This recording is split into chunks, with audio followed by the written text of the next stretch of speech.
एक गांव में एक किसान रहता था जिसका नाम रहमत था।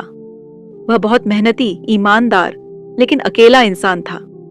एक दिन वह खेत में काम कर रहा था कि झाड़ियों से एक बड़ा सा सफेद सांप निकल आया। लेकिन वह सांप इंसानों का दुश्मन नहीं था, बस चुपचाप रहमत को देख रहा था। रहमत उसे देखकर डरा नहीं, बल्कि उसे पानी दिया। सांप ने पानी पिया और चला गया। अब हर रोज वह सांप आने लगा और उन दोनों के बीच एक अजीब सी दोस्ती हो गई। रहमत ने उसका नाम रखा नूर। लेकिन हर अच्छाई का एक दुश्मन होता है। रहमत का दुश्मन था जमील। वह जलन में जलता था। एक रात वह जलती मशाल लेकर रहमत की फसल जलाने आया, लेकिन नूर वहीं था। जैसे ही जमील ने आग लगाने की कोशिश की, सांप फुफकारा और उसकी ओर बढ़ा। जमील डर कर पीछे हटा, मशाल फेंकी और भाग गया। रहमत शोर सुनकर बाहर आया। देखा कि नूर ने उसकी जमीन बचा ली है।